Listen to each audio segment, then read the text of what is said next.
Welcome bitches, one and all, to my reaction to Season 2, Episode 7 of Heartstopper, Sorry. So, last time we had the end of the Paris trip, and I think it's safe to say that this was a very life-changing trip for our characters. We had Mr. Farouk and Mr. Ajayi potentially getting together. Obviously, things were started, some sparks began, so excited to see how that developed.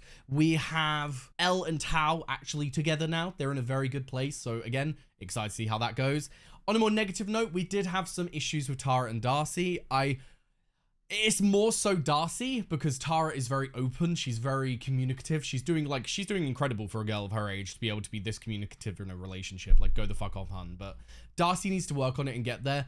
But obviously, it's for a reason. There is a reason that she has these communication issues. So I want to delve more into her and her own personal struggles, and hopefully she'll reveal more to Tara so that Tara can help her through it and everything, and they can get to a better place within their own relationship, you know.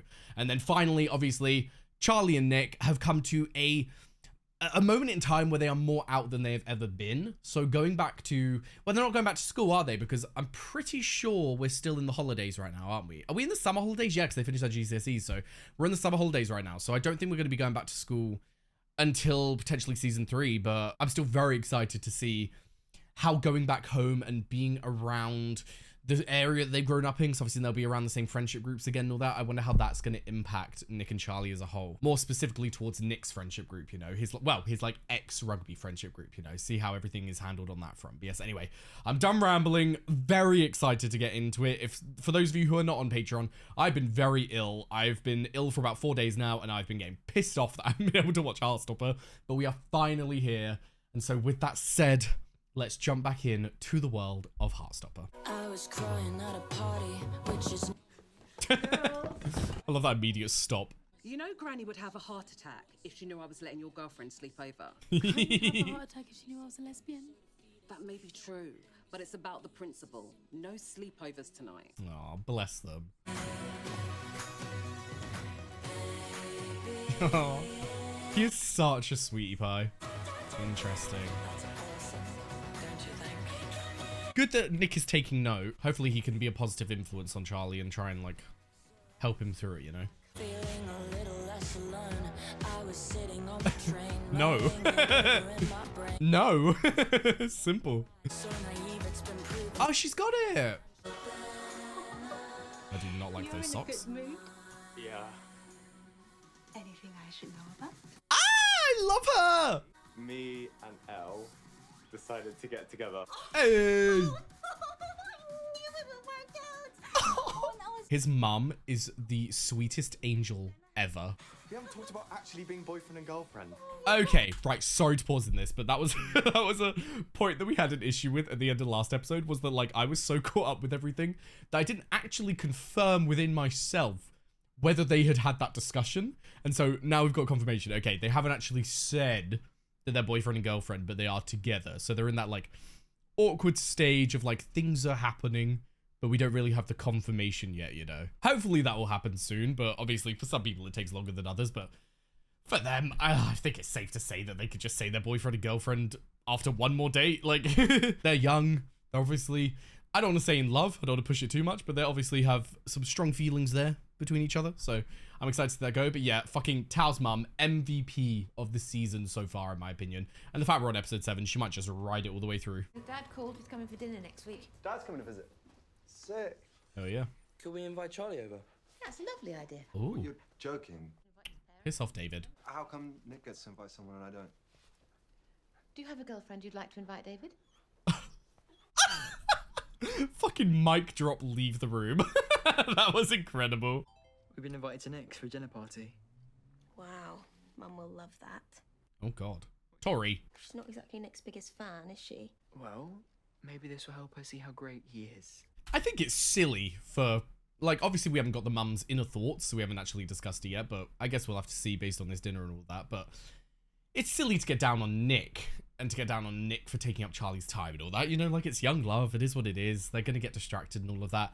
Yes, Charlie has been slipping with his work, but like, as someone who turned in his homework very late, oftentimes didn't do it, I'm gonna be fucking honest, it's like, my opinion towards doing schoolwork and all of that is not what it should be. So I don't really care that he's been falling behind on his homework and all of that. So long as he's doing well in his exams and he's actually making sure. Even then, though, I didn't even do well in my exams. What am I fucking babbling on about? I don't care.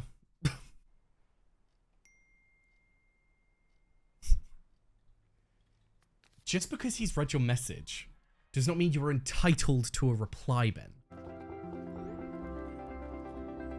Oh, look at them all. We're all coming, by the way.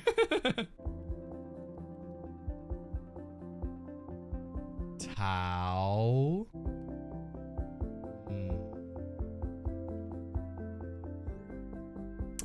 It's a hard one with someone like Tao because he's obviously got these insecurities and these things backed up from actual past trauma, like obviously losing his dad and all of that. It's going to leave these abandonment issues, these feelings that he's going to be struggling with. He's very young. This is why I'm careful with saying about like he's got to work on it and all of that because like, yeah, he does, but he's still young. It is what it is. It's going to take time for him to grow into himself, let alone deal with these fundamental things that he's going to struggle with within himself. But stuff like that, it's stuff that even though, yes, when you're with someone in a relationship, you go to them with problems, you help each other out and all of that, there are certain things that you have to fight on your own, you know? And something like this, it is a fight that you have to fight on your own. Your partner can do things that can help you along the way, but for instance, saying something like that to Elle, it can kind of make Elle feel a bit guilty about it, and it just causes a little bit of tension in the relationship when it's not needed. You know, like she's not abandoning Tao. She's going to be going to a school which is good for her. Be happy for her for doing that. And just make sure that you keep that relationship going as best you can, you know? So long as you're both there and you're putting in the effort and you're putting the relationship as a high priority, it's gonna work. There's no need to worry, you know? Interesting. Guys, open and honest communication. Fundamentals of any relationship. Trust me, I know from experience. Home life? Are we gonna get a look? Interesting. She had to like big herself up to go home. That's sad. Fuck off. I was so excited to see that. Okay. Guys. Also, sorry, just quick note there, just from things I've noticed. Darcy's clothes were very mute and very dulled down before she went home. And I'm not going to lie, even the way she walked, I felt was very toned down for Darcy. Darcy is a very what the fuck is the word? Expressive. There we go. She's a very expressive person in her body language, her clothes, things she does and all of that. But even like from the tiny scene that we just got there, that seemed like a small Darcy. That seemed like everything had been toned down. Ben again? Ben, actually fuck off. You're pissing me off now. He's setting his boundaries by not replying. Would you like to, like, be my prom date? Or, actually, no, I don't want to. Like, what do you expect, Nick? We might get a lot of attention, and I don't want to wear matching suits. That's fair. This one's pretty. Oh, that is so nice. But they still can't tell you if you've got in. She's gonna tell her. Didn't you? Don't tell the others. I don't know how Tao will take it.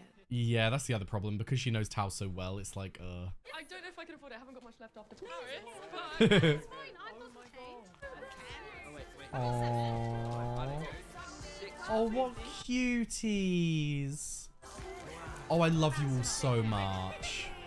The fact that they did that for her, fuck off. What a beautiful friendship group. Hey, sorry, some man just bought like 15 of those Penguin Cloth Fan Classics. Wow, that is like life goals. So I'm guessing you don't feel the same about me then? Oh God, oh Christ, we're getting into it. I don't know how I'm supposed to feel when I have a crush on someone. You know, I read all these books where people fall in love and I still have absolutely no idea. Something I wanted to quickly discuss before we get into the chunk of it, because I feel like this is going to be a bit of a meaty thing to talk about, you know.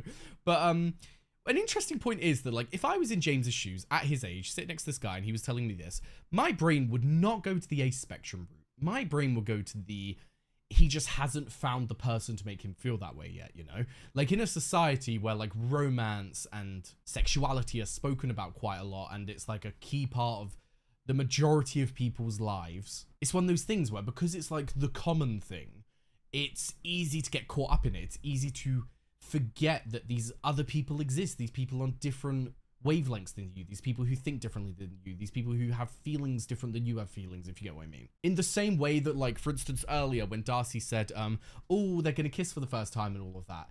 It's like that mentality of, because this is the norm for me and the norm for, like, the majority of people, you get caught up in forgetting that that's not the only way that people are, you know? Again, to draw another comparison, it's the same way where people who are heterosexual tend to assume that other people are heterosexual before starting a conversation, you know? Like, that is just, like, their default in their head. We as human beings just like things to be so simple that we just box everything into, like, one answer, you know? And it's just a funny point, like, in a society that we don't think about these things, that we don't think about the fact that some people live very different lives to our own, you know? So yeah, to root back to the story, because I went on a bit of a tangent, if I was in James's shoes, I wouldn't be thinking that what he's saying here is that, like, he's on the A spectrum and all that, which, like, very well, Isaac might not know that himself yet. He might still be going down some self-discovery and finding out who he is. He might still be finding out where he lies. But I would definitely think that if I was James in this situation, I would be thinking that it's, like, a me problem. Like, he doesn't like me, you know?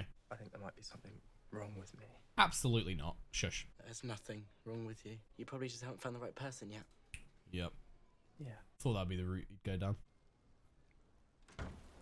Oh, hated that. Oh my god, this town is so cute. Anyone know where this was filmed? Sorry. Something definitely happened. Can you guys just shut up? Oh, nice. Look, I get that you don't think my life is interesting unless I have some kind of romantic drama going on, but I'm sorry to break it to you, I don't like him back. You can all carry on with your day now. Isaac. No, I'm sorry, I'm fine. I don't want to talk about it. I think it needed to happen. Obviously, they meant no ill will by it, and they didn't even realize that what they were saying would be hurtful to him, you know? But I think it needed to happen. He needed to have that emotional outburst because it had been building up a lot, you know? Hopefully that'll be the open door to having a discussion as well now. Oh my god! Also, yeah, my darling, I didn't even process that. Your dress is beautiful. Oh! Cuties. I'm so excited for it to be revealed later. Thank you. And I can't wait to see what art you make when you start this in September. Oh no! Tao. It's okay. She's not leaving you. It sucks. Hopefully they can have a conversation here. I don't want this to, like, ruin her night, you know? It's my one. Really? Oh, of course, we're a queer exhibition. Thanks. Maybe this will be a little bit of self-discovery for Isaac. What's it about? Basically about my experience being aromantic and asexual. Perfection. Being in a world where romance and sex are prized with everything else when you don't feel those forms of attraction. Penny in the air. Penny drops. She's so moody. Thought so. told her to leave Okay. early. I didn't give you permission. Get home now. Very controlling mother. Like, what would be the problem with going to an art exhibition? It's light outside. It's not even late. That Elle's my friend. So you guys can't tease me about being the token ally anymore. Oh, we can. We can. I'm an ally. Bisexual. So. Oh. Interesting. Interesting indeed. Probably leave. There are so many queer people. You still coming to prom tomorrow? Of course. Got our matching outfits. We're gonna slow dance some cheesy song. Yeah, I'm gonna hold you to that. I'm scared that her mum might not let her go now. There have been a lot of changes in my life over the last couple of years, but with this piece, I guess I wanted to capture a place that holds a lot of happy memories. It's beautiful. Let's have a look. 1, 2, 3.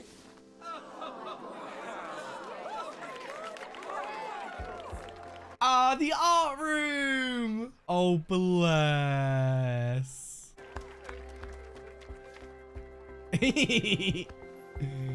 Ah. Oh, what fucking cuties. Also, incredible art. Go off. Time for the tough I know combo. You're probably annoyed that I didn't tell you I got in. I'm not annoyed. Really? Please don't base your decisions on how I feel. All I care about is you being happy, and wherever you are, I'll still want to be with you.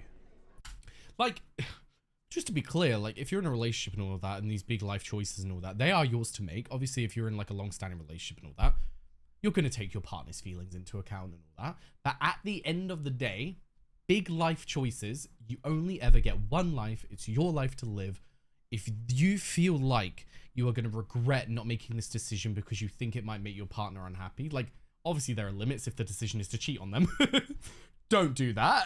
But you get what I mean. Like, these big life choices of a changing moment for you, you gotta do what's best for you, you know? And if your partner loves you enough, then they'll stick by you. You should want your partner to be happy above all else, and you should want there to be that freedom in a relationship where you are still allowed to be yourself, express yourself, and yet there is still so much love between the two of you, you know? You never want to feel restricted and pulled down in a relationship, because that is just going to end it. Amazing. Agreed. But, yeah, I was just like in a different league. It was amazing. Ridiculous. Hey. Oh my God. Are you serious? I need to talk to you. There's nothing to talk about. I just want to apologize. Intriguing. I'm open to hearing it. I'm not going back to Truham for sixth form, so if you really hate me after this, you'll never see me again. Oh, fuck. That changes a lot of things. I'm a messed up person, Charlie. I know I was a piece of shit, but I really liked you. At least you recognize you were a piece of shit. I'm sorry for everything. I just wanted something good. You were something good. Do you remember the first time you kissed me? You didn't even ask. You didn't pause to wonder whether it was what I wanted. And I went along with it because I had a crush and I didn't know any better. Good job, Charlie. You had all the control. Wow. This must be what I deserve. Treating me like I'm nothing the rest of the time. Don't get defensive, Ben. Listen. I'm glad you realized what you did was wrong, but you don't get to ambush me into forgiving you. Sorry doesn't make up for everything you did to me. Well done. I'm so fucking proud of you. Become a better person so you don't hurt anyone else. But I don't want to be there to see that happen. Well done, Charlie. I don't want to see you ever again. That, holy fuck. We need to unpack that. Like, we need to seriously unpack that. That was a beautiful, obviously not a beautiful in the sense of like it was a beautiful scene, but you know, like beautifully well done. I'm debating going back in the episode and like going off of each point. I'll do a general summarization here, and then I might leave the going over each point in the Patreon. In terms of like a summary, well done, Charlie. That's the big thing. Well done, Charlie, because Ben throughout their relationship had control over him. It was all on Ben's terms, all what Ben wanted when Ben wanted. And even right here, Charlie did not message, did not reply. He could see that he had read the messages. He wasn't interested in talking to you. And what did you do? You went and found him, ambushed him, and tried to control him by making him hear you're sorry. Like, do you not understand where the problem lies here, Ben? If he doesn't want to hear you're fucking sorry, he doesn't want to hear you're sorry. Simple, mate. So coming and forcing him to listen to it isn't going to earn you any brownie points. And then in terms of what was actually said in the apology, it was fascinating that we got to see these moments. Like when Charlie said, do you remember the first time we kissed? Ben smiled on his face because to Ben, it was a positive experience because Ben got everything he needed out of this relationship. He could treat Charlie like a piece of shit out in the open and then get everything that he wanted behind closed doors. It was just the fact that they have such different views of the past is fascinating. But well done, Charlie, for sticking up for yourself, telling Ben, look, you are a messed up person. You're correct. I'm sorry you're that way. But I did not deserve to be treated that way because of your own issues. It's the same way that I see Ben. I have empathy for you. I feel bad for you. You're obviously in a shit situation. And I would have even more empathy for you if you were able to realize how you're influencing others. But you're not able to realize that. You're not able to truly see the damage that you have done. And until you can do that, I'm not ready to hear the apology, let alone fucking Charlie. So, I don't know, like, good luck, Ben, but it is what it is. You can maybe message him in the future with an actual apology once you understand things, but even then, don't expect a reply, you know? I don't want to see you ever again. That's, like, so justified. Good job, Charlie. Got the growth we've seen this season. Fascinating. I liked that. Kind of like this rainbow wave of like love, support, like inclusivity and all of that. He's just so internally against it. He's just so internally incapable of allowing himself to feel those things. Obviously because of his upbringing and that he obviously doesn't come from a supportive background or that, which like at the end of the day, don't get me wrong, it's fucking sad. I feel bad for him. But you are responsible for your own actions no matter what background you come from. And his actions spoke for themselves. You know, he was a awful boyfriend, awful person, and he has left scars on Charlie that even when they heal, they may never fully heal, you know, which fucking sucks, but it is what it is.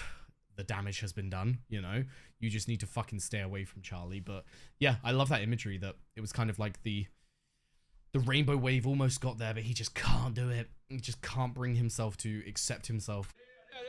Go on! Allez, allez, qu'est-ce que tu fous là? Okay, dinner. Oh shit. It's dinner. Do we need to pretend to be platonic BFFs in front of your dad? I mean, yeah, maybe just for now. But I'm going to tell him about us tonight. You don't have to, but good that you're feeling like you're ready. I'm here for you. Mate. Don't just call me mate. Pal. Bro. Brosky. Shall I lay the table, Sarah?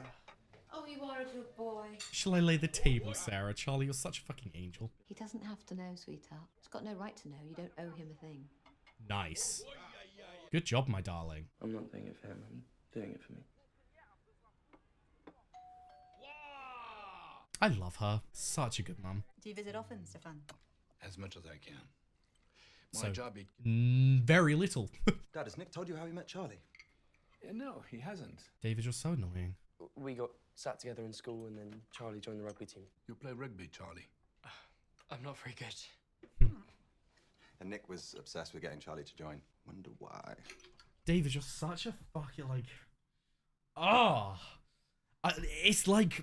I had a lot of frustrations with my brother growing up for very different things. It wasn't sexuality related. We just did not get on with very different people. And like, I don't know, just like the element that David is bringing to this dinner is giving me all of that like inner childhood rage. I need to try like tone myself down, but like just shut the fuck up. Like, why do you feel like you have a right to bring this up? Why do you feel like you're entitled to bring this up? Do you feel like you have power over Nick? Do you feel like you have to be this like... He's lying to you, Dad, by the way. I'm here to tell you the truth. I'm the good son. Like, actually, just fuck off, David. Go live your own life. Sad fucker. It's a very attractive sport to women. Have neither of you boys found girlfriends? Sorry, I have to go back and look at Olivia Colman's eye roll. Find girlfriends? Oh, Charlie. Yeah, I'm not sure Nick's too interested in looking for girlfriends, really. Don't you dare. David. Oh. We all know Tori is very protective, so careful. Dad, Charlie's my boyfriend. Surprise. I'm bi, he's gay, and I was actually really stressed out about how I was going to tell you. But you know what? I don't care what you think about it anymore. Wow. Because you don't care to even see us more than 2 times a year. This is the time when you might actually take an interest in my life, but you never do. So if you don't care, then I don't care either. Let's fucking go. And I don't know why you're acting like you are 10 years old, but your bullying just doesn't affect me anymore because, quite simply, I do not care. I like who I am. I like my life. Sorry, Mum. Sorry, before we continue, because I know this isn't over, I just need a moment to, like, process that within myself. That was so beautiful. Like, firstly, fucking proud of Nick. Go the fuck off. Nick and Charlie this episode have both had moments of just such huge growth as people.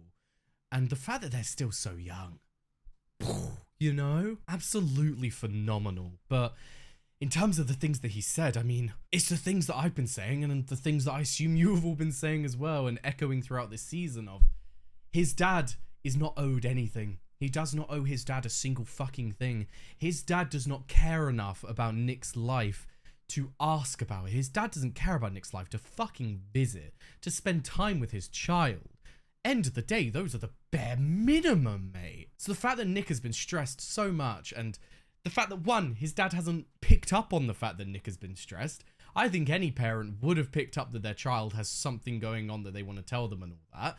But two, just the way that he left the cafe in the episode in Paris, when they spoke for like 5 minutes, and they got up and left, and yeah, oh yeah, by the way, I'm going to come to England next week, I've got a business thing and all that.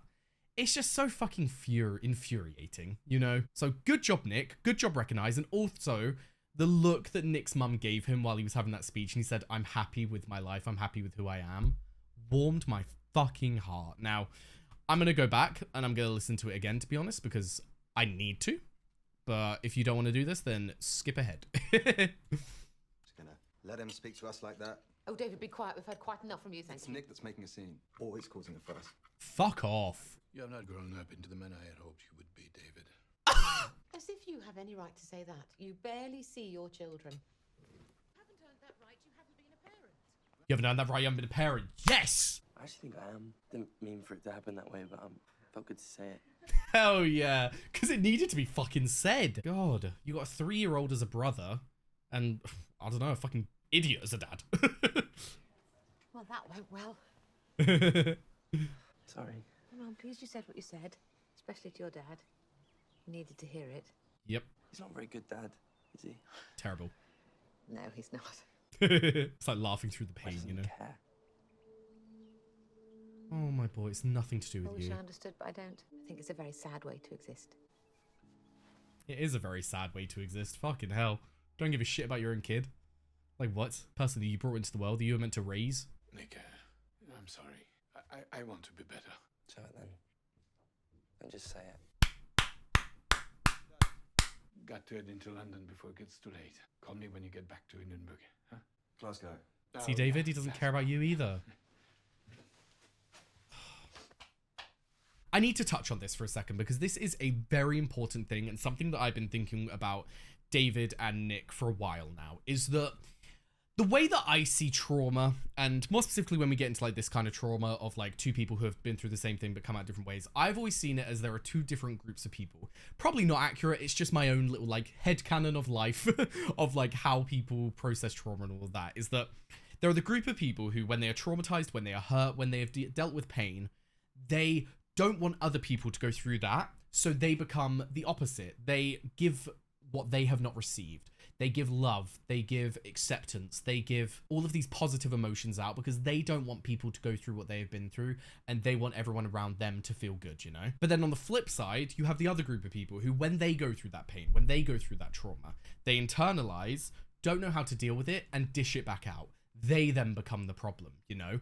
And I think it's very safe to say that Nick falls in this group, and his brother falls in this group. David has become so bitter with the abandonment and the feelings of neglect that he has been through with his father and the divorce and everything, and he has become a bitter person in and of himself. He's become someone who pushes people away, who pushes their buttons, who likes to make people feel like diminished. He likes to diminish people, he likes to bring them down because it makes him bring himself up, makes him feel good, and it's fucking horrible. Whereas Nick, as we've discussed in a previous episode with how he is with Charlie and all that, and the fact that he was drawn to someone like Charlie in the first place, he is someone who likes to protect. He is someone who wants to make people feel loved, make people feel happy, make people not feel the way that he has had to feel, you know? And they are two completely fundamental, different groups of people when it comes to trauma and pain and how you deal with it. That being said, they both have things that they need to work on. This group of people need to work on themselves so that they don't neglect themselves in the process. So you're not just making other people happy, you need to make yourself happy as well. But this group of people, David's group of people, need to work on themselves even more on a fucking fundamental level, because you are taking it out on other people and you are bringing other people down, and that is never okay. So that's just like how I see their relationship, their dynamic, and why they differ so much from each other, Nick and his brother. I think it's fundamentally due to their dad leaving them, due to the divorce, due to that pain, and how they both just dealt with the trauma in completely different ways. But David, you need to fucking work on yourself, mate. Like, if you need it, please go to therapy. Please. It could be life-changing for you. Well, I don't really understand these things, but it seems like a very nice young man. Nice. He is. Bye, Dad. Yeah. Well. Couldn't even hug him. Damn. He's made such a big deal out of telling our dad. Oh, please. Tori, fuck him up. Tori, actually, like, go in there and fucking beat him up. Yeah, mate, well, exactly. That's it. You are a pathetic little man. Talk about my brother like that again, and I'll end you. Oh, she fucking will. You'll be in a body bag. Go off, Tori. Very different sibling dynamics there. That's how you should love your sibling. That's how you should want to protect your sibling. It takes a lot for Nick to stand up to David like that. He must care for Charlie very deeply. He's a nice boy, when he's not distracting you from your coursework. And maybe we could have him and Sarah around in a few weeks? Yeah. Your brother's a prick. Sorry, I was loving that interaction, but then I just saw Tori say that his brother's a prick. Oh, love her. But yeah, beautiful that his mum's being a bit more open as well. I think she has been a bit too cold. think she's been a bit too pushy. I know that, like, obviously she's just trying to be a good parent in her own way, trying to make sure that Charlie does his schoolwork and all of that, but don't try and, like, alienate him from this positive influence in his life, you know? That was where I had a problem, so. So, prom tomorrow? Oh, yeah, prom! Mr. Going together? I assume that'll be the finale. Together. Yeah, don't you want to? He wants to. He really wants to. Charlie didn't eat very much. Fucking hell, Charlie. Yes. Good job. This is what I was saying. Learn about it on your, like, learn about it on your own in ways that you can try and help him. Beautiful, Nick.